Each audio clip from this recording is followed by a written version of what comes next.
वो बना, वो यार नया जाना चाहिए ना बना। क्या कर रहे बंद कर दिया थे वो ने ऊपर से वापस कर दिया। रीजन नहीं दिया रीजन भी दिया नहीं, नया चले बनाए मैंने। मेरे को फोन आया था इंदौर से, गिरीश भाई के आपको बोला क्या पता अभी क्या होता है। ठीक है हाँ अच्छा अच्छा हाँ ठीक है ठीक है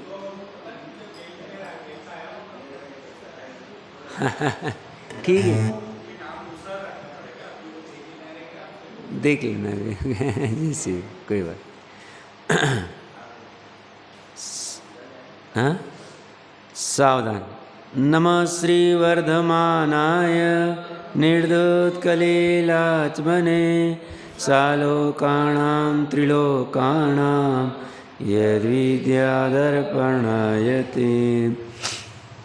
रत्नकंडक जी श्रावकाचार ग्रंथ के 6वें भावनाधिकार में 8 प्रकार की शुद्धियों की चर्चा चल रही है। आप अगर ये 8 शुद्धियों को अच्छे से देखोगे तो यहाँ भाव और द्रव्य शुद्धि दोनों का समन्वय है। कल हमने 3 ही शुद्धि देखी थी और 5 शुद्धियाँ है। तो भाव शुद्धि मतलब जीव के परिणाम और द्रव्य शुद्धि मतलब जो काया आदि के संदर्भ में होते। तो सबसे पहले एकांत नहीं, सिर्फ भाव शुद्धि नहीं और सिर्फ द्रव्य शुद्धि नहीं, द्रव्य मतलब काय की अपेक्षा से या अन्य अन्य, तो यहाँ पे समन्वय किया गया है। ये बहुत महत्वपूर्ण है। ये सब समन्वय कहीं नहीं मिलेगा कि बैलेंस है कि भाव की और भाव की शुद्धिता को ऊर्ध्व रखा गया है। सबसे पहले भाव शुद्धि होगी तो फिर काय शुद्धि, विनय आदि जो भी आगम आदि का विनय करना है या आचार्य आदि का करना है, पंच परमिष्टि का करना है काय आदि से, वो बाद में हो पाएगा। इर्यापद शुद्धि जो है या अभी जो आहार के संदर्भ में आएगी, ये सब शुद्धियाँ कब है? अगर भाव रहेंगे, भाव ही नहीं तो ये काम के नहीं, और मात्र भाव भी काम के नहीं, क्योंकि भाव अगर ठीक रहेंगे तो ये शुद्धियाँ होगी जीव की। दोनों साथ साथ चलते, सहचारी रूप है। एक भाव शुद्धि ये जीव के परिणामों की विशेषता की तरफ से बताते हैं, स्वभाव के सन्मुख वाले, और काय शुद्धि इर्यापद शुद्धि आती जो द्रव्य शुद्धि है, यह उस शुभ भाव की ओर संकेत करते जो सहचारी रूप में रहता है। तो दोनों का अच्छा समन्वय है। कल हमने भाव शुद्धि में रत्नत्रय में मलिनता ना आवे इसलिए सजग रहते हैं मुनिराज आदि। हमें भी शक्ति प्रमाण रहना चाहिए। हमारे उतना प्रचुरता से उनका होगा नहीं, बट हम निचली भूमिका में जैसा कर सकते हैं वो देखना चाहिए। दूसरा, काय शुद्धि में जैसे वो श्रृंगार आदि नहीं करते हैं, वस्त्र आदि धारण नहीं करते, 5 प्रकार के जो वस्त्र, ये सब हमने चर्चा की थी विस्तार से। श्रावक भी ऐसे कपड़े नहीं पहनता है। श्रावक का अर्थ या गृहस्थ है, नीचे आएगा 1-2 बार में, तो ऐसे कपड़े नहीं पहनेगा जिससे काम भाव आदि उत्पन्न हो या विकार उत्पन्न हो। मतलब अपने काया की ऐसी चेष्टा भी नहीं करता है जिससे कोई विपरीतता हो। 2, विनय शुद्धि में कल थोड़ा विस्तार से चर्चा हो गई थी। तो विनय में हमें जिनवानी के, पंच परमिष्टि आदि के विनय में बहुत ध्यान रखना चाहिए। हमें इतना सजग रहना चाहिए कि कहीं से गलती से भी हमारा अविनय नहीं हो जाए, क्योंकि वह दर्शन मोहनीय कर्म का आश्रव का कारण है, वह अवर्णवाद में आएगा। मतलब हमें महिमा ही नहीं पंच परमिष्टि की, 9 देवताओं की, तभी हम कुछ भी करते जा रहे हैं, तो वैसा नहीं होना चाहिए। तो वो ध्यान रखना चाहिए। मैंने जैसे कल कहा ना कि बेड पे बैठे बैठे ही कुछ शास्त्र पढ़ रहे, सो रहे, ऐसे ही सुन रहे आगम की, ये सब नहीं होना चाहिए। प्रॉपर अच्छे से बैठ करके सब होना चाहिए। तो ये विनय शुद्धि में देखा था, इर्यापद शुद्धि का वो पैराग्राफ पढ़ लिया था 325 नंबर पेज का, बट नीचे से दूसरा पैराग्राफ एक बार देखते। साधुओं के इर्यापद शुद्धि इस प्रकार जानना, अनेक प्रकार के जीवों के स्थान, जीवों की उत्पत्ति रूप योनि तथा जीवों के रहने के जो आश्रय स्थल है, उन्हें जानकर यत्नाचार पूर्वक उन जीवों के कष्ट होने को दूर से ही त्याग कर गमन करते हैं।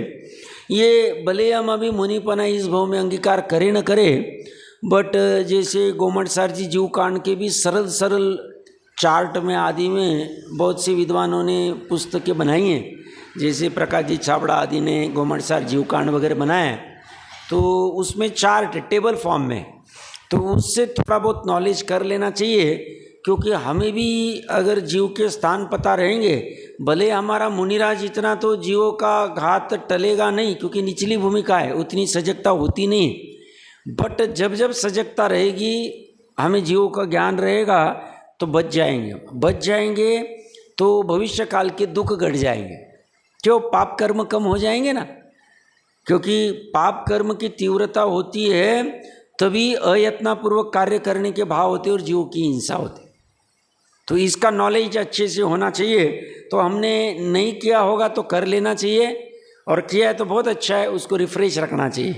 क्योंकि अब मेरे भी जैसे 6-7 साल पहले कुछ ज़्यादा पढ़ाई थी नहीं, तो ये सब पता नहीं था, बट जैसे जैसे चारों अनुयोग का शक्ति प्रमाण करते गए, पता चला यहाँ भी जीव उत्पत्ति होती, तो जो जो हमारे शक्ति में था तो वो घटाते गए, तो उतनी हमारी हिंसा 5-7 साल में बहुत कम हो गई। नहीं तो पहले ज्ञान ही नहीं था, उसमें क्या होता है, सभी कर रहे, हम भी कर रहे, बट ज्ञान हो गया और पता चला उसके बिना भी रह सकते, इसमें हमारा अकल्याण है, इसमें हमें पाप कर्म बंधेंगे, दुख होगा, छोड़ दिए, खत्म हो गई बात। जो छोड़ सकते, अभी कुछ ऐसी भी क्रिया होगी जो अभी नहीं छूट पाई है, बट श्रद्धान में तो पड़ी। तो कहने के बाद क्या कह रहा हूँ, तो हमें भी भले ही ये मुनि की अपेक्षा से लिख रहे 8 प्रकार की शुद्धि का, बट जैसे अपने जिस भूमिका में है उसमें हमने भी लगा लेना चाहिए, और जीवों के स्थान, जीवों की उत्पत्ति रूपोनी, जीवों के रहने के जो आश्रय थे उन्हें जानकर यत्नाचार पूर्वक उन जीवों के कष्ट होने को दूर से त्याग कर गमन करते हैं। उनको कष्ट नहीं होगे, मारने की बात दूर, पीड़ा भी नहीं होनी चाहिए। आपने मतलब मुनिराज का मैंने कहा था ना, या तो धूप है और इसके बाद में छाव चालू होने वाली, तो धूप के आश्रय से जीव अलग होते, छाव के आश्रय से अलग है। तो धूप में से छाव में जाने के पहले पीछे से अपने शरीर का ये करेंगे, परिमार्जन करेंगे अच्छे से, जितना जाता है, ताकि वो जीव वही गिर जाए और फिर वहाँ कदम रखे। फिर से छाव से वापस धूप आए, मिट्टी बदल जाए, या तो रेड मिट्टी या काली मिट्टी, इमीडिएटली आप कल्पना नहीं कर सकते। ये सब ज्ञान हमें होना चाहिए। महिमा आती है, क्या गजब है, कितनी यत्न है।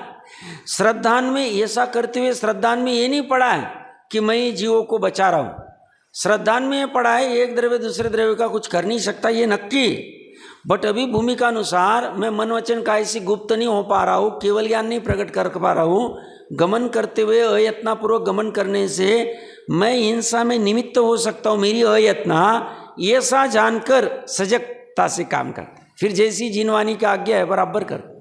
छोटी सी बात है, मिट्टी का हम कल्पना नहीं कर सकते। तो ये कह रहे हैं, इसीलिए जीवों को कष्ट होने को दूर से त्याग कर गमन करते हैं। अपने ज्ञान से सूर्य के प्रकाश में, अपने ज्ञान से मतलब अपने चैतन्य जानपने से जान सकते हैं, तो एक सूर्य के प्रकाश में, रात्रि के अंधकार में नहीं, नेत्रादि इंद्रियों द्वारा उजाले में देखते हुए मार्ग में चलते हैं। मार्ग में चलना है तो 3 चीज़ें चाहिए, सूर्य का प्रकाश चाहिए, ज्ञान चाहिए और नेत्रादि इंद्रिय चाहिए। नेत्रादि इंद्रिय नहीं होगी तो संलेखना ले लेते, क्यों? शोध नहीं पाएंगे ना 4 हाथ जमीन, परिचय उपसर्ग मान के संलेखना ले लेंगे, इतनी ताकत होती। 100-150 साल पहले मैंने कभी पीछे कहा भी होगा, महाराष्ट्र में कहीं सोलापुर आसपास में मुनिराज का नाम भूल रहा हूँ मैं, उनकी आंखों की दृष्टि लगभग चली गई, तो उन्होंने सागरी संलेखना ले ली थी। बाद में जो भी हुआ होगा, बाद में आंखों की दृष्टि आ गई तो फिर वापस ये गमन करना। अब ये तो 100-150 साल पहले कि मैं कह रहा हूँ, मतलब तो यहाँ पे अगर ज्ञान से देख पाते, जान पा रहे, तो सूर्य के प्रकाश होगा तो, और नेत्रादि इंद्रियों द्वारा उजाले में देखते हुए मार्ग में चलते, देखते हुए चलते। मार्ग में उतावली पूर्वक शीघ्रता से गमन, उतावल से गमन नहीं करेंगे, बहुत फास्ट। जितना फास्ट चलेंगे, देखो लोकोत्तर मार्ग और लौकिक मार्ग दोनों भिन्न भिन्न है। लौकिक में क्या कहते हैं, जो फटाफट फटाफट काम करेगा वो आगे बढ़ेगा जीवन में, ये भी भ्रम ही। इसलिए उतावल से जो भी क्रिया करते उसमें अयत्ना होती है, उस अयत्ना का फल पाप बंद है। क्यों तुमने वो अयत्ना से क्यों किया? अयत्ना से ये कार्य करके कोई भी कार्य रहो, कोई भी कार्य रहो, अयत्ना से कार्य करके जीवों की हिंसा हो ना हो, पुरुषार्थ सिद्धि उपाय का 49 नंबर के श्लोक के आसपास देख लेना चाहिए। जीव मरे या न मरे, वहाँ पे 4-5 श्लोक दिए, पूरे हिंसा अहिंसा की चर्चा करते। इसलिए हमारा अगर पुण्य का उदय और जल्दबाजी कुछ नहीं, सहज में आजीविका की इतनी आकुलता नहीं है, तो बिना काम का ऐसा उतावल पूर्वक काम नहीं करना चाहिए। अब भूतकाल में हो गया जो हो गया उसको स्वभाव मान के बैठना नहीं चाहिए। हमारे लिए दुखदायी, स्वयं के लिए, दूसरों का छोड़ो, दूसरों को कोई फर्क नहीं पड़ता है। जिनवानी को क्या फर्क पड़ता है? अपने को क्यों कह रही है उतावल पूर्वक काम नहीं करना चाहिए? ये तो मुनि नहीं, अपने लिए भी वो कह रही है उतावल से काम करोगे तो अयत्ना होगी, और अयत्ना होगी तो हिंसा होगी, और हिंसा होगी तो पाप बंधेगा, पुण्य नहीं बंधेगा, धर्म नहीं होगा, और पाप बंधेगा तो उदय में दुख रूप आएगा। और दुख तुझे भोगना अच्छा लगता है तो करते जाओ, उतावल करते जाओ। और बताओ लोगों को, देखो मैं उतावल से इतना फटाफट फटाफट फटाफट कर देता हूँ, क्या करोगे फटाफट फटाफट करके? जाना कहाँ है, करना क्या है उतावल करके? इसलिए इनकी क्रिया एकदम गंभीर होती। ये जिनेंद्र का शासन गंभीर है, वस्तु स्वभाव गंभीर है, और इस जिनेंद्र के शासन को, वस्तु स्वभाव को समझना है तो हमें भी गंभीर होना पड़ेगा।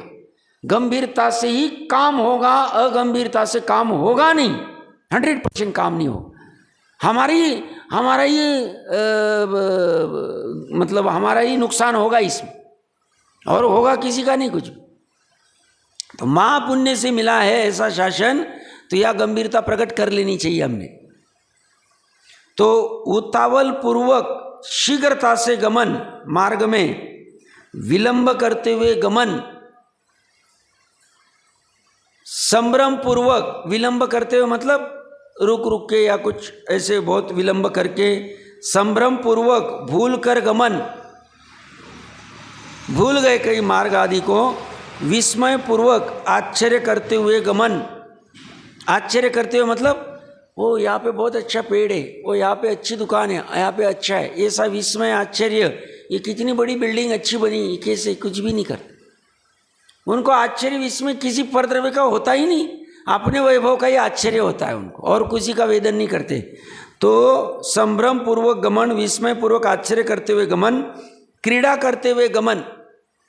क्रीड़ा करना मतलब हंसते खेलते, साथ में कोई दूसरे मुनिराज या श्रावक चल रहे होंगे, बात कर रहे हैं या कुछ ऐसे ही कर रहे हैं या हवा देख रहे, ऐसा कभी गमन नहीं करेंगे। शरीर को विकार युक्त करते हुए गमन, शरीर में कोई पर्टिकुलर विकार उत्पन्न करके, दिशाओं की ओर देखते हुए गमन, चारों दिशाओं की यहाँ वहाँ देखते हुए, 4 हाथ जमीन ही देख रहे हैं, तो दिशाओं को देखते हुए गमन, ये गमन के दोष है, इसमें दोष लगता है, और इसमें ईर्ष्या समिति का में अतिचार लगता है, और बार बार करते जा रहे तो अनाचार लगता है, बुद्धिपूर्वक कर रहे थे।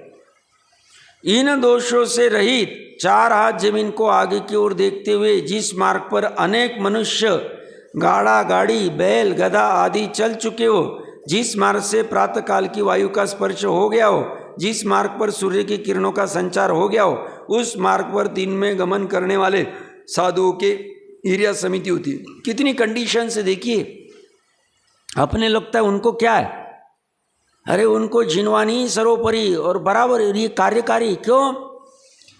3 करण 3 योग से अहिंसा महाव्रतधारी हुए, पंच महाव्रतधारी हुए, तो अगर 4 हाथ जमीन देख के नहीं चलेंगे या हवा देखेंगे, नीचे जीव मर गया, दोष लगेगा, हिंसा होगी, हिंसा होगी तो महाव्रत चलेंगे। एक दूसरा है अनेक मनुष्य गाड़ा गाड़ी आदि चले गए। क्यों चले जाना? जैसे मनुष्य गाड़ा गाड़ी अपने काम के हिसाब से जाते, प्राणी आदि, तो अपने आप वहाँ के आश्रय वाले जो जीव होते वो भाग जाते, तो उससे वो प्रासुक हो जाता है।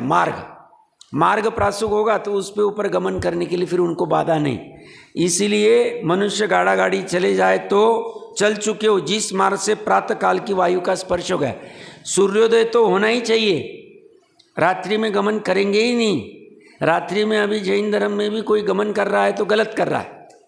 सूर्यास्त के बाद एक कदम नहीं, सूर्योदय के पहले एक कदम नहीं चलेंगे। उन्होंने सूर्यास्त के पहले जिस जगह पे है वहीं पे रहेंगे।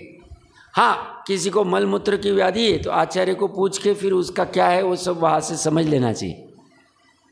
सूर्यास्त अभी होने में मान लो आधे घंटे में, और उनको लगा कि रास्ते में आते वक्त एक दो जगह थी बट लगा आगे कुछ है क्या देखते, अब उनको लगा आधे घंटे में अगर आगे नहीं मिला और आगे का मार्ग पता नहीं तो अभी आगे नहीं जाएंगे। वो पीछे में और कोई दूसरा 1-8 किलोमीटर 2 किलोमीटर पे कोई ठीक मार्ग जगह होगी, वहाँ पीछे जाएंगे, वहाँ रुक जाएंगे। क्यों? आगे गए और मान लो आधे घंटे में नहीं जगह मिली या पर्टिकुलर टाइम में, तो वापस प्रॉब्लम हो जाएगा, फिर रात्रि में गमन का दोष आएगा। कहीं भी जगह रुकना नहीं, प्रॉपर उनकी जो भी आचारांग आदि में आया उस अनुसार बराबर फिर वापस चले जाते, आगे नहीं जाए। ये उनकी विशेषता होती। तो यहाँ पे प्रातः काल की वायु का स्पर्श हो गया, वायु के स्पर्श से भी जीव आदि ये हो जाते हैं गमन। जिस मार्ग पर सूर्य की किरणों का संचार हो गया हो, सूर्य की किरणें, इसलिए जहाँ जहाँ अभी सूर्य ही दिखता नहीं वहाँ मुनिराजों का महाव्रत आदि पलना कठिन हो जाता है। जैसे अंटार्कटिका वगैरह प्लेसेस से बहुत से जगह पे साल में बहुत बार सूर्य प्रकाश ही नहीं दिखता है, किरण ही नहीं दिखती, तो उसमें फिर कठिन हो जाता है। बादल बादल ही घने छाए रहते, दिन और रात्रि का फर्क ही समझता नहीं, इस सब लाइट पे ही सब चलता है, तो ऐसी जगह पे पलना कठिन हो जाता है। बाकी की चीज़ें भी मिलती नहीं है बट ये भी एक चीज़ है। तो इसलिए किरणों का संचार हो गया हो, उस मार्ग पर दिन में गमन करने वाले साधुओं की ईर्या समिति होती है। रात्रि में गमन नहीं, गमन दिन में ही एक, और सूर्य की किरणों का संचार हो गया हो, ऐसे में ईर्या समिति। ईर्या, हाँ,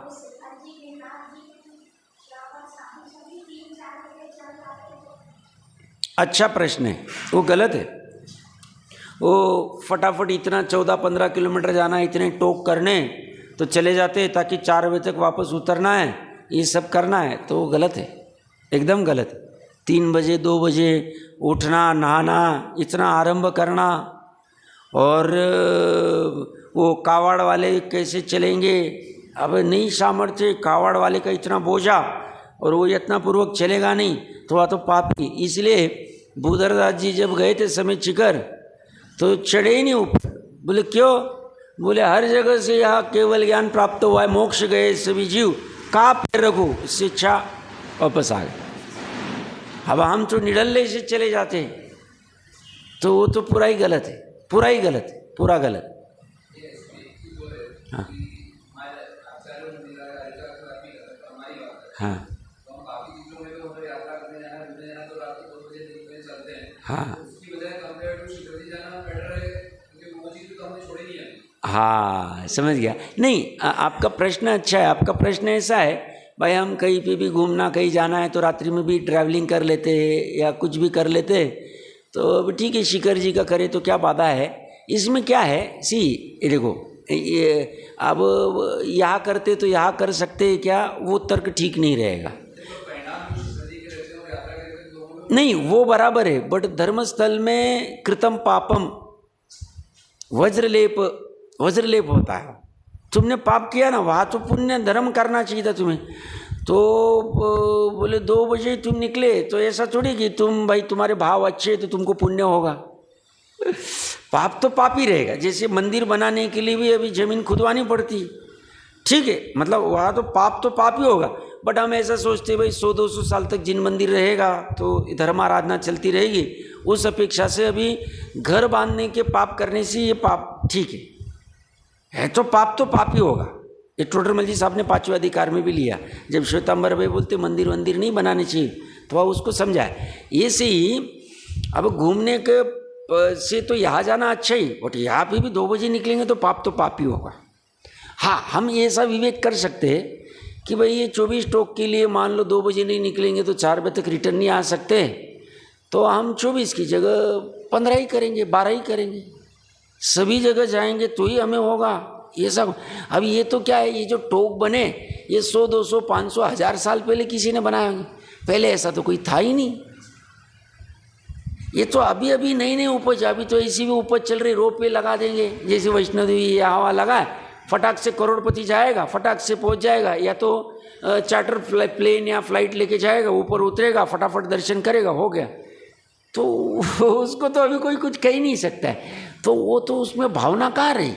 मेन तो क्या है, अभी जैसे पहले के लोग थे, पहले साधन भी नहीं थे और लोगों की भावना भी थी, तो घर से लेके पैदल जाते थे समय चिकर, घर पे इतना बातें भी लेते थे, साथ में जो भी जानवर आदि अगर रहेंगे कुछ सामान वामान ढोने के लिए, तो उस सामान से प्रॉपर रसोई भी बनाते थे, भोजन भी, क्योंकि पहले होटल सिस्टम थी नहीं। 100-150 साल पहले इंडिया में कहाँ होटल सिस्टम थी, 150-200 साल पहले अंग्रेजों से आई है पहले। हाँ बैलगाड़ी से, वही बैलगाड़ी कहा ना, उसमें सामान भी रहता था, ये पैदल चलते थे, फिर सूर्यास्त के पहले जैसे रुकना है, भोजन बनाना है, वो सब पूरी क्रिया सब प्रॉपर करते थे शास्त्र में। और ऐसा करते करते भक्ति भाव से जाते थे। और कोई ऐसा जाता था पहले तो उनको मिलने आते थे लोग, उत्सव मनाते थे कि भाई 99% तो रिटर्न आएगा ही नहीं। अब तो हम रिटर्न का टिकट ही लेके जाते हैं साथ में, पहले ऐसा था ही नहीं, पहले रिटर्न का चक्कर था ही नहीं। तो वो तो दोष तो लगता ही है, दोष 100% लगे। तो वहाँ महाव्रतधारी रहो या अपने जैसे श्रावक गृहस्थ रहो, अपने पाप नहीं छूटे तो इसका मतलब थोड़ी हमें पाप माफ होते। अपने मान लो पाप नहीं छूटे, बराबर, एक प्रतिज्ञा नहीं लिए, पर पाप तो पाप ही, बंद तो हो ही रहा है, पाप तो पाप ही रहे, परिणाम उसमें फर्क नहीं पड़े। वो द्रव्य कर्म जो है ना, 8 कर्म, वो जड़ है, पुद्गल है, कार्बन वर्ग ना, उसको कुछ भी ज्ञान नहीं। वो कहते तुम्हारा परिणाम का और मेरे कर्म बंध का निमित्त नैमित्तिक संबंध है। तुमने परिणाम पाप की किए तो मैं पाप की बनूंगा, ऐसा कभी नहीं हुआ और ऐसा भविष्य में कभी नहीं होगा, भूतकाल में भी नहीं हुआ कि पाप के भाव की और पुण्य बन गया, पाप के भाव की और सवर निर्जरा हो गई, ऐसा कभी नहीं हो। ऐसा होगी तो पूरी वस्तु व्यवस्था खत्म हो जाए, पूरी कर्म व्यवस्था खत्म हो जाए, निमित्त नैमित्तिक संबंध। मतलब श्रेणिक ने सांप डालने का भाव किया और उसको तीर्थंकर प्रकृति का बंध हुआ, ऐसा कभी नहीं हो, कभी नहीं होगा, कभी नहीं होगा। तो इसमें ये है, तो उसमें हम ये कर सकते हैं, कम टोक कर ली, ठीक है, एक भी टोक किया बट एकदम भक्तिपूर्वक किया, चल सकते। अब हमें 24 का लोभ है, अब उसमें जीव मरे या कुछ भी होवे तो हम निर्दयी हो गए ना, हमें दया ही नहीं, क्यों मार्ग ही नहीं शोध पा रहे, मार्ग ही नहीं शोध पा रहे। तो इसमें तो संकट है, ये करना चाहिए। ये अभी मतलब जैसे आप कह रहे, माता ने अच्छा प्रश्न किया, हम भी 10-1 साल पहले गए थे, सब ये शास्त्र का ज्ञान नहीं था, हम भी रात को 3 बजे ही निकले, 3 बजे नहाए थे। एकदम गलत है, जो गलत है वो गलत है, अब उसका जो बंद है भोगना पड़ेगा, ये कह के नहीं चलेगा। तुम वो कहते हैं कर्म की, इसमें किसी की चलती ही नहीं, कोई तुम सिफारिश लेके आ जाओ, थोड़ा सा ब्राइब दे दो और काम हो जाएगा, चलेगा ही नहीं, तुम्हें बंधेगा ही। इसलिए तो जैन सिद्धांत प्रवेशिका में वो एक पेज पे आता है, गोपालदास जी बरिया ने लिखा है, अच्छा लिखा। ये जैन धर्म की ऐसी अदालत है जहाँ दूध का दूध और पानी का पानी, या अच्छे अच्छे नारायण चक्रवर्ती भी 7वीं नरक भेज दिए जाते, देव आदि भी स्थावर में चले जाते। वहाँ ये नहीं देव है तो भाई छोड़ दो, समूह शरण में आया था, ये किया था, या चक्रवर्ती है साहब, नरेंद्र था, 7वीं नरक लेके जाए। वहाँ तुम कुछ नहीं कर सकते। अभी तुम्हारे पास पुण्य का उदय है, तुम कुछ भी कर जब तक, तब अब 3 दिन तक पुण्य का उदय था, पहले तो था ही, श्रेणिक राजा मस्ती कर ली, और तीसरे दिन पता चला अरे मुनि रास्ते ही गजब है, और जैसे टर्न लिया उसे लगा ये मैंने क्या गड़बड़ कर दी। उसको ख्याल में तो आए, भामंडल में तो दिखाई होगा सब कुछ। 17वें दिन सम्यक दर्शन हुआ, जब भी हुआ होगा, जो भी रहेगा, अभी केवल एग्जैक्ट जान, वहां कुछ नहीं चलता है। श्रेणिक राजा का बड़ा रुतबा था, क्या कर पाया हूं, कुछ नहीं कर पाया, बेटा जेल में डाल दे रहा है, कुछ नहीं कर पा रहे। राम जैसे राम को भी उदय में कब आएंगे, कौन है बलभद्र शलाका पुरुष, वो छूटे नहीं। हम लोगों की क्या हालत है हमारा कुछ भी पुण्य नहीं उनके सामने, उनके सामने कुछ भी पुण्य नहीं। इसीलिए देखो भूतकाल का जो हो गया ना, हम जिनवानी का ये क्यों सेवन क्यों कर रहे हैं कि भाई हमारे दुख घटने चाहिए, बाकी और कोई पर्पस नहीं। इसमें कोई टेंशन आने की चीज़ नहीं, ये तो अच्छी बात कह रहे।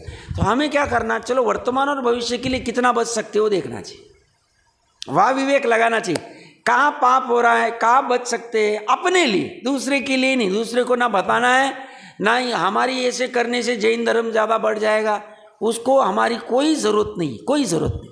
जैन धर्म अनादिकाल से महाविद्य क्षेत्र में चल रहा है, अनंत काल तक चलता रहेगा, कभी रुकेगा नहीं। हमारे करने से कुछ नहीं होने वाला, उल्टा वो जैन धर्म और वस्तु स्वभाव को हम समझ लेंगे तो हमारा कल्याण हो जाए। तो वो उसमें सब दोष लगते, सूर्य किरण आदि के अभाव में चलते तो लगेगा। ये आगे कह रहे हैं ईरिया समिति के, और हम भी, अच्छा ये अच्छा प्रश्न दूसरा आपने साथ में कहा कि लोक व्यवहार में भी हमने प्रयास करना चाहिए, जितना हो सके ट्रैवलिंग अगर दिन में कर सकते हैं हमारे कंट्रोल में तो प्रयास वो करना चाहिए, जहाँ जहाँ प्रयास हो। जैसे रात्रि भोजन हम अवॉइड करते हैं ना, ऐसी ये भी, जैसे श्वेतांबर भाई से मैंने चर्चा करते हुए कहा था, तो हम दूध लेने जाते हैं ना, तो वो आए थे यहाँ पे, तो बोले दूध क्यों लाते हैं? मैं बोला दूध की भी मर्यादा होती, भगवान ने कही। बोले कैसे क्या? हमारे तो श्वेतांबर शास्त्र में नहीं। मैं बोला पानी की मर्यादा कही है ना तुम्हारे इसमें भी, अंतर्मुहूर्त की छानने के बाद में वहाँ करते हैं ना, वो आपके मुनिराज भी तो लेते हैं। बोला श्वेतांबर वाले वो छना हुआ पानी लेते हैं, ऐसा डायरेक्ट नल से लेते नहीं हो, उनको भी वैसी जो पूरी प्रक्रिया है, भस्म आदि वाला जो भी लेते होंगे गर्म या जो भी अलग प्राणी के। मैं बोला जैसे पानी के लिए अंतर्मुहूर्त की 48 मिनट की मर्यादा है छने हुए, ऐसी इसकी भी होगी ना। हाँ बोले ऐसा तो कभी विचार ही नहीं किया। तो हमने भी ये विचार करना चाहिए, जैसे रात्रि में हम भोजन नहीं करते, हम रात्रि में बहुत अत्यावश्यक हो कि उसके बिना काम ही नहीं होगा, जन्म मरण का प्रश्न है, अवॉइड नहीं कर सकते, तो हमने गमन करना चाहिए। हमारी प्रतिज्ञा लेने की जल्दबाजी नहीं है, परिणमन रूप की बात कर कि हमें लगा कहीं जाना है और वहाँ 2 घंटे लेट भी पहुँचे, सुबह भी निकल के पहुँच गए तो चल सकता है, एक दिन ज़्यादा जाएगा अपना, बट हम कर सकते, बट हम हिंसा को घटा सकते, तो दिन में प्रयास करना चाहिए गमन का, जितना हो सके। अब किसी की तबीयत खराब है, सीरियस हो गए, फास्ट लेके जाना है, तो वो केस अलग हो गए, वहाँ कुछ कैसे प्रसंग रहेगा उस अनुसार करना पड़ेगा, बट जा अपने हाथ में नहीं करना चाहिए। बहुत सी जीवों को रात में ड्राइविंग करना चला, उसमें एक्सीडेंट होने के चांसेस है, बराबर दिखता नहीं, गाड़ी वाड़ी पंचर हो जाए। अभी हम देखना बाकी की भी संकट कितने आते, ये सब अभक्ष में आए। अभक्ष का अर्थ सिर्फ भोजन नहीं, जैसे रात्रि में गमन होते, अभी थोड़े महीनों पहले किसी ने पढ़ा भी होगा, कोई रात में ओंकारेश्वर कहीं से आ रहा था, महेश्वर मंडलेश्वर से, रात में लोगों ने लूट लिया, किसी ने गाड़ी रोक ली और साथ में माता बहन थी, उसका रेप कर दिया, मिलिट्री का आदमी था, पढ़ा होगा नहीं पढ़ा होगा देख लेना। ये सब संकट कहाँ से खड़े होते? क्या जरूरत है रात्रि में करने की अपनी इतनी रिस्क लेके? पाप तो बंधे गए, और जाके हम कहाँ तीर लगाने वाला है साहब? एक दिन बचा है, बचा के कहाँ जाने वाले? करोड़ों रुपए कमाने वाले, एक दिन का लॉस कितना होगा? 10, 20, 50 हजार का लॉस होगा, बट पाप भोगने से तो ये ठीक है ना, वो पाप कितना होगा उसमें? और ऐसा कुछ प्रसंग आ जाए तो घर पे साथ में सदस्य रहे और कोई उनका शील हरण कर दे, कोई चोरी करा ले, गहने आदि लूट ले, रात में गाड़ी रोक के पंचर करा दे, कुछ करा दे। अभी तो पाप का काल बढ़ ही रहा है, जगह जगह देखते हैं क्या हो रहा है, क्यों करना? आपने सच पूछा कि भाई ये कर रहे, तो मैंने साथ में ये भी कह दिया, जहाँ अवॉइड कर सकते वहाँ करना। भाई हम रात को 8 बजे बाद ट्रैवलिंग ही नहीं करेंगे, सूर्यास्त के पहले ही करना चाहिए। बट मान लो अभी किसी का नहीं साहब इतना ही, अभी 2 घंटे के लिए क्या करे, उदाहरण कर सकते तो बहुत अच्छा, तो वो देखना चाहिए। मुझे भी लगभग ऐसी भाव करता हूँ, मैं प्रयास करता हूँ मेरे लेवल पे। कभी बहुत ही एकदम अनावश्यक है, मतलब सॉरी बहुत ही है और वो पॉसिबल ही नहीं दूसरा ऑप्शन, तो फिर उसमें मैं प्लान। मेरा तो एक दूसरा संकट क्या है, मैं तो ऐसे बाहर निकलना आप लोगों ने देखा ही होगा, बट कभी अगर निकला होगा, बीच में गया था मैं 4-6 महीने पहले, अब पहले दिन जाऊँ भी मैं उस काम के लिए चल सकता है मेरे को, बट एक तो रुकना का, अच्छा जहाँ रुकूँ वहाँ भोजन का क्या व्यवस्था होगी? अब खान पान की भी बड़ी चर्चा आती, सामने वाले का कहाँ बनेगा, इसलिए फिर ये मजबूरी में निकलना पड़ता है। अदरवाइज चाहना तो होती नहीं, चाहना तो हमें फ्री है, एक दिन जल्दी चले जा सकते, कोई प्रॉब्लम नहीं हमें। तो वो हमने प्रयास करना चाहिए, अपने लेवल पे कर सकते तो देखना चाहिए। नीचे गृहस्थ के लिए लिख रहे, देखिए, ईर्ष्या समिति के होने पर ही संयम प्रतिष्ठित आदर योग्य होता है, जैसे सुनीति होने पर ही वैभव प्रतिष्ठित होती। सुनीति, ये अच्छी नीति। देखो ये 150 साल पहले लिखे गए, और ये रोड एक्सीडेंट क्यों होते, और रात में बेफान होते, ऑलरेडी चलाते गाड़ी वाले उड़ा देते रास्ते पे। कितने मुनिराजों का होता है। अभी यहाँ पे खड़वा के आसपास हुआ ना थोड़े दिन पहले, श्वेतांबर मुनिराजों का। हाँ, जहाँ भी हुआ होगा यहाँ पे सुनने में आया।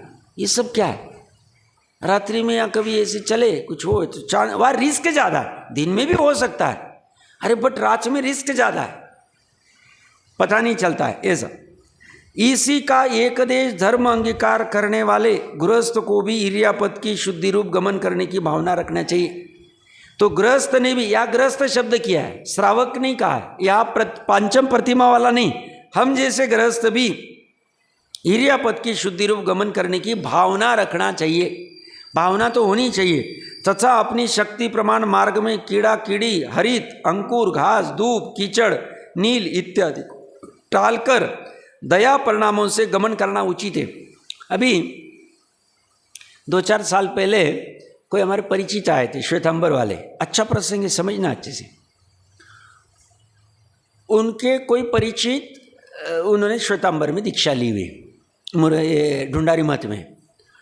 तो रिलेटिव ही थे, तो वो कोई उनका जो गांव था जहाँ से उनका जन्म आदि रहे थे और बाद में दीक्षा ले ली थी, तो वो गांव में गए थे। वो गांव में गए थे तो गांव थोड़ा सा छोटा सा है, और वहाँ पे अन्य मती की भी घर है जो वेज बनाते, नॉन वेज नहीं खाते। तो उनकी भावना हुई कि हमारे यहाँ भी आहार लो, तो वो चले जाते हैं। ऐसे जैनियों की जाना है ऐसा कुछ है नहीं। तो उनके यहाँ जाना था, तो रास्ते में खेत थे उनके, और खेत में आसपास में थोड़े थोड़े पतले पतले घास भी थे। अब आर्यिका आदि होंगे तो उनके वस्त्र जमीन तक लगते, जो भी उनका पहनावा होता है, साड़ी आदि जो भी होती है, तो वो लगते थे। तो ये परिचित ने उनको पूछा कि भाई ये तो सब दोष लग रहा है इसमें। नहीं नहीं, बोले कुछ नहीं होता। ये देखो कैसी, ज्ञान नहीं तो क्या होता है। अब ये कितने साल पहले लिखे गए। वो खेत को क्रॉस करके उसके घर पे जाना था आहार लेने के लिए। वो अन्यमती का घर था और उनकी भावना थी, तो इनको लगा चले जाते। वो घास को रोंद रहे, जीवों की हिंसा, और 5 महाव्रत के हमने पचकाल लिए, कैसे पलेंगे हम? सामान्य गृहस्थ भी ऐसा नहीं करता है, हमने कैसे करना चाहिए? मैंने अभी थोड़े दिन पहले कहा ना, वो पंडित सचिन जी की सूरत गए थे अभी थोड़े दिन पहले, तो आज चौकी को ऐसे खींच लिया वहाँ श्वेतांबर साधु ने, उनके वहाँ गए थे। तो उन्होंने कहा ऐसा मत खींचिए, इसको चढ़ा के लीजिए, नीचे जीव होंगे मर जाएंगे वो। तो कपड़े बदलना इजी है, कपड़े उतारना इजी है, दीक्षा लेना इजी है, बट ये नहीं पालेंगे तो हमने क्या किया? आगम की आज्ञा का त्याग किया, और आगम की आज्ञा को छोड़ा तो मां बंद। हम अवर्णवाद कर रहे हैं ना, अवर्णवाद सिर्फ अपने श्वेतांबर भाई नहीं कर रहे, हम भी कर रहे। तो हम अवर्णवाद तो अवर्णवाद ही। श्रद्धा से होना चाहिए, जैसा जैसा भगवान ने शादवाद से कहा है, व्यवहार निश्चय ने समन्वय करके, यही सत्यार्थ है। हम नहीं कर पा रहे, या हमारी गलती। बाकी ऊपर की भूमिका वाले को करना आवश्यक है तो करना ही पड़ेगा, वहाँ ऑप्शन नहीं चलेगा।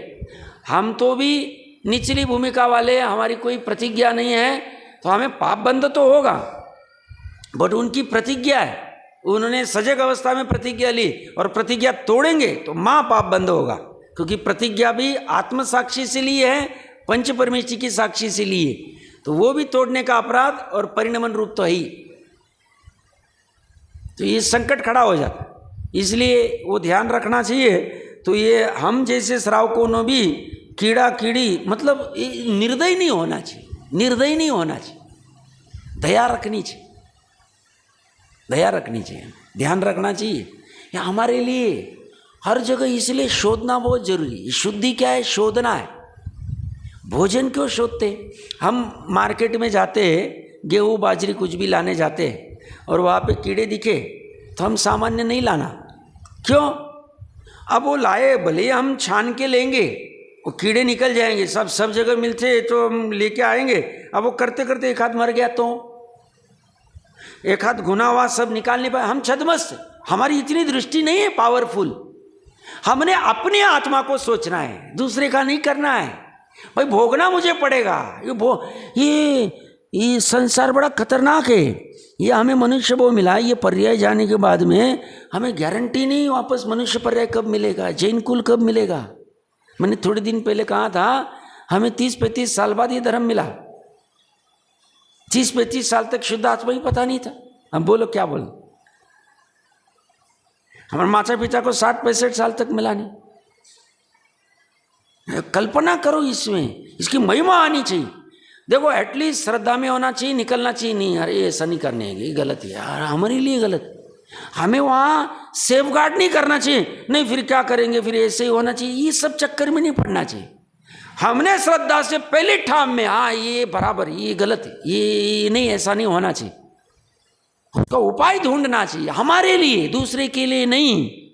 हम यहाँ धर्म जो भी करते हैं, देव पूजा गुरुपास्ती, ये हम मंदिर के ऊपर समाज के ऊपर उपकार करने के लिए नहीं, हमारी भावना को ठीक करने के लिए कर रहे। ये दिमाग में रखना हमेशा।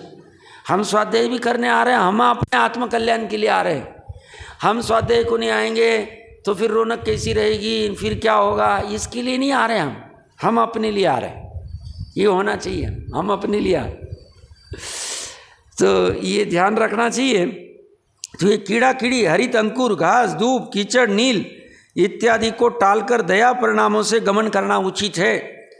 देख शोध कर गमन करने वाले गृहस्थों को इस लोक में भी गड्ढे में गिर जाने की, ठोकर लगने की, सर्प बिच्छू आदि दुष्ट जीव की बाधा नहीं हो पाती है। जिनेंद्र की आज्ञा का पालन, एक तो आज्ञा का पालन भी, और ये भी, ये कितना ठोकर लग गई, कुछ हो गए, गिर गए, वहाँ तो अभी हड्डी टूट गई, 1 महीने तक बैठे रहो।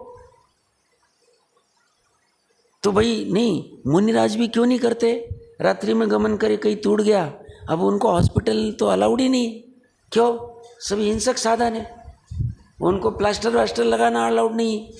क्यों? उनको ये सब परिग्रह चलेगा ही नहीं। इसीलिए वो गमन सूर्य प्रकाश आदि में ही करते, रात्रि में करते ही नहीं। कितना भी कुछ है, और किसी को कमिटमेंट ही नहीं देते हम इतनी तारीख को वहाँ पहुँच जाएंगे। क्यों? हमारा टेंशन चालू हो गया ना, वहाँ पहुँचना है, वहाँ पहुँचना है। हमारा किसी को कुछ, हमारी एक ही कमिटमेंट है मुनि बनने के बाद में, शुद्धोपयोग हर अंतर्मुहूर्त में करना और 28 मूल बस, और पंच परमिष्टि के पास कमिटमेंट। हमारी गृहस्थों को, श्रावकों के प्रति कोई कमिटमेंट नहीं। वो आहार देंगे तो हमारा चलेगा, ऐसा कुछ भी नहीं। मुनिराज की बात कर रहा हूँ। तो किसी को कमिटमेंट दे दिया और टारगेट रहता है, नहीं अभी तो 70 किलोमीटर बाकी है, 3 ही दिन है, पहुँचना, कैसे करेंगे, विदा हो जाती, संकट खड़ा हो जाता। कभी नहीं करना चाहिए गमन, कभी नहीं। इसलिए बारिश भी होती है। आहार को निकलने के पहले बारिश नहीं थी, मान लो आहार के लिए निकल गए वन से और ग्राम की ओर, ग्राम में आ गए और बारिश बूंदाबांदी वाली हो रही, तो ग्राम में रुकेंगे नहीं, रास्ता दिख रहा है तो निकल जाएंगे। बहुत जोर से होगी तो संकट पड़ जाता है। क्यों? और मान लो आहार को निकलना है और बारिश जोर से हो रही, आज नहीं करेंगे आहार। क्यों? रास्ते में जाते हो कहीं गड्ढा आया और वहाँ पे पैर फिसल गया, मुड़ गया, अब कहाँ डॉक्टर के पास, वो डॉक्टर सब हिंसक औषधि आदि लगाएगा, कैसे काम होगा, हमारा काम ही नहीं चले। हमने तो अहिंसा महाव्रत ली, 3 करण 3 योग से, करेंगे ही नहीं। इसलिए हर चीज वो बराबर से ध्यान रख के करते, संकट वाला काम ही नहीं करते, भीड़ भड़क्कड़ वाला काम नहीं करते। भीड़ भड़क में कहीं पे कोई भागता दौड़ता आ गया, कुछ कर दिया, नीचे गिर गए, कुछ हो गए, कभी नहीं करे, कभी नहीं। इसलिए उनकी आने की तिथि, जाने की तिथि कुछ भी पता नहीं होती, अतिथि कहते हैं। क्यों? तिथि पता हो जाएगी, भीड़ जमा हो जाएगी, हम चल नहीं सकते, मार्ग शोध नहीं सकते हैं। कोई आ जाए, कोई टच कर दे, कोई ढकेल देवे, कोई कुछ कर दे, कोई भावुक हो जाए, कोई बीच में पैर पड़ने लग जाए, हम गिर जाए, ये चक्कर हो जाता है सब। एक एक जीवन की, ये क्या कह रहे, जिनेंद्र की आज्ञा का पालन हो जाता है। ऐसा श्रावक की अपेक्षा से कह रहे, बट सबका ही, मुनिराज आदि का। तो हमें भी शक्ति प्रमाण वो प्रयास करना चाहिए। भिक्षा शुद्धि, आहार की शुद्धि, भिक्षा मतलब आहार, आहार की शुद्धि। एषणा समिति में तो विस्तार से चर्चा कभी की भी होगी, बट यहाँ पे भी उन्होंने अच्छी चर्चा ली है। देखिए भिक्षा में क्या कह रहे हैं, आहार की शुद्धि। अब मुनीश्वरों की भिक्षा शुद्धि का वर्णन करते साधु जब वन से भिक्षा के लिए नगर ग्रामादि में जाते तब देश की रीति को काल को जानकर वह नगर ग्रामादि के को उपद्रव रही जानकर जाते। उनके पास ज्ञान गजब होता है, उनके पास घड़ी नहीं, उनके पास कुछ नहीं, बट उनका ऐसा विशेषता है, प्रभाव होता है, ख्याल में आ जाता है तुरंत चीज़। तो उस देश की रीति कैसी है, कब भोजन करते यहाँ के लोग, मोटा मोटा उनको सब आइडिया आ जाता है, मोटा मोटा। और काल कैसा ठीक रहेगा आहार आदि को जाने का। नगर ग्राम आदि में उपद्रव आदि तो नहीं है, कोई कुछ गड़बड़ तो नहीं हुई। यदि अग्नि का उपद्रव है, पर के चक्र, अन्य धर्म का प्रचार, उत्सव आदि का उपद्रव, राजादि महंत पुरुषों के मरण का विघ्न होवे तथा अपने धर्म में विघ्न जाने तो भिक्षा को नहीं जाते। अगर अपना धर्म में विघ्न होगा नहीं जाते, कहीं संकट होगा, महंत पुरुष का मरण हो गया तो शोक हुआ है, इसमें जाएंगे तो भक्ति नहीं आएगी लोगों को देने में, आहार में, और हमें भी वैराग्य हो गया। देखो ये महंत पुरुष भी क्षणिक पर्याय को छोड़ के चले गए, तुरंत इमीडिएटली बैक हो जाते ही नहीं, जलबल नहीं करते। अग्नि आदि होंगे तो लोग ऑलरेडी संकट में रहेंगे, परेशान रहेंगे, तो ये कभी भी उसमें जाते नहीं। महान हिंसा का होना जाने तो भी नहीं जाते। अगर उनके निमित्त से जाने से कभी कुछ महान हिंसा हो जाए, कुछ भी हो जाए, तो उनको पता चले तो जाते ही नहीं। जिस काल में चक्कियों के, मूसलों के बहुत तेज शब्द होते होते बिल्कुल मंद रह जाए तथा अनेक भेषधारी भिक्षा लेने आ रहे हो, उस काल में मल मूत्र की बाधा हो तो उस बाधा को मिटाकर पश्चात पीछी से अपने शरीर का अगला पिछला भाग शोध कर, ये जैसे मैंने कहा ना, मिट्टी बदलती तो शोधते, ऐसे ही जाने के पहले शोध लेते। अगला पीछा पीछी से अच्छे से शोध लेंगे, परिमार्जन कहते हैं इसको। कमंडलू पीछी लेकर गमन करते हैं, दोनों साथ में रहेंगे। मार्ग में अति शीघ्रता से गमन नहीं करते, विलंब करते हुए गमन नहीं करते, ज़्यादा विलंब भी नहीं, ज़्यादा फास्ट भी नहीं, एक प्रॉपर उनकी गति होती है। मार्ग में किसी से विलंब का क्यों लिखा है, पहले भी पढ़ा था, यह भी पढ़ा, क्या कारण है?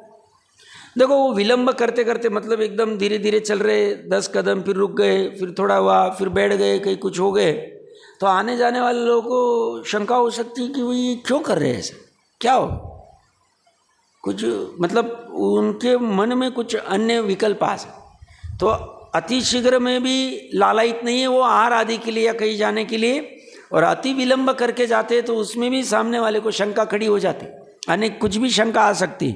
इसलिए वो अपने अपनी जो यथायोग्य गति है देख सोच कर उससे बराबर से गमन करते।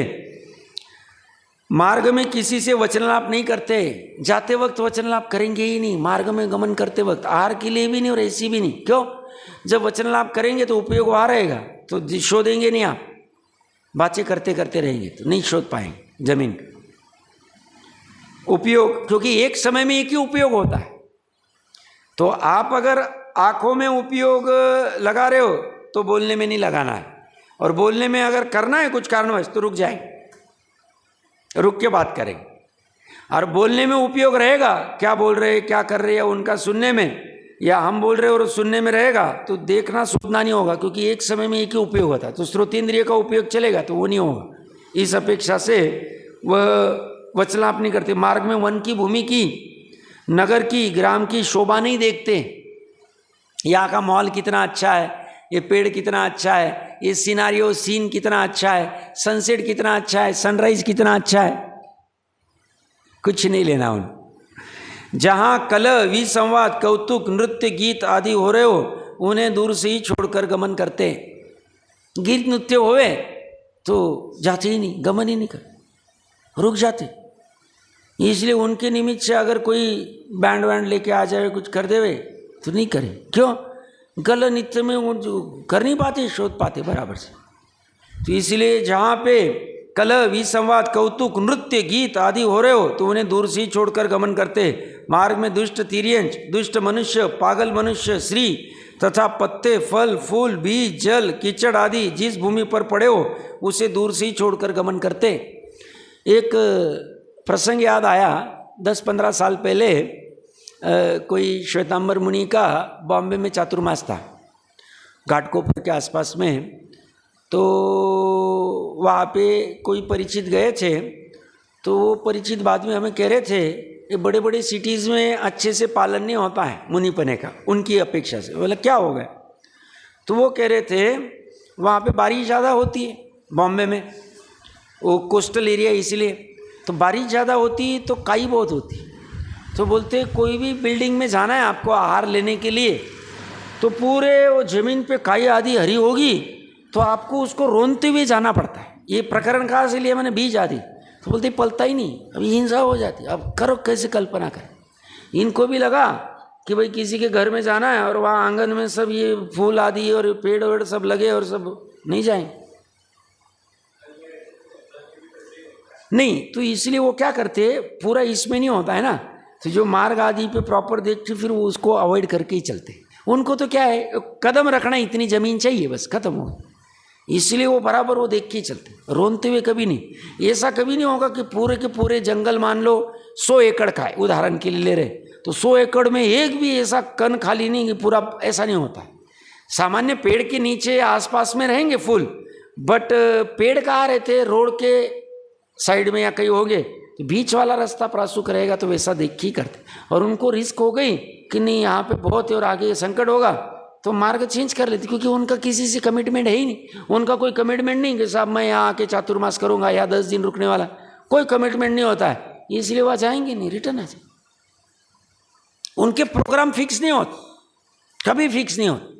चातुर्मास भी फिक्स नहीं होते। क्यों? चातुर्मास फिक्स कर दिया, रास्ते में जैसे बोल रहे कि ये दिखेगा, जाएंगे ही नहीं, रिटर्न आ जाए। नदी भी उनको लांघनी है, तो कौन से प्रसंग में कर सकते हैं, ये संयम प्रकाश जी आदि से पढ़ लेना चाहिए, उसमें विस्तार से आया, एक एक प्रसंग आया। ये फुल वुल तो ऑप्शन है हमको, हम दूसरा रास्ता ले लेंगे, बैक हो जाएंगे, कहीं अलग से चले जाएंगे, नहीं तो जाएंगे ही नहीं, इधर खत्म हो गई बात। हम हिंसा नहीं करेंगे, हम बुद्धिपूर्वक चलेंगे नहीं, हमें पता है उसमें जीव है, तो हम चलेंगे ही नहीं 100%।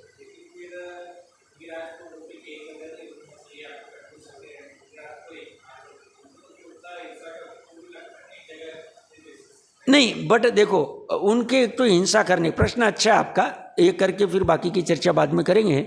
आपका प्रश्न ऐसा है कि भाई जितना गमन करेंगे उतनी हिंसा ज़्यादा होगी, और एक तरफ और दूसरी तरफ आप बोल रहे हैं कि मुनि 1 रात्रि 5 रात्रि से ज़्यादा रह नहीं सकते, तो समन्वय कैसे करना?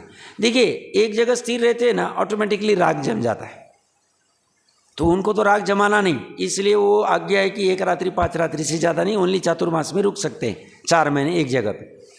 अब रही बात कि गमन में तो फिर ज़्यादा हिंसा होगी, तो एक तो उनके हिंसा के परिणाम नहीं कि हमको इन जीवों को मारना है, ऐसे भाव नहीं, पहली बात।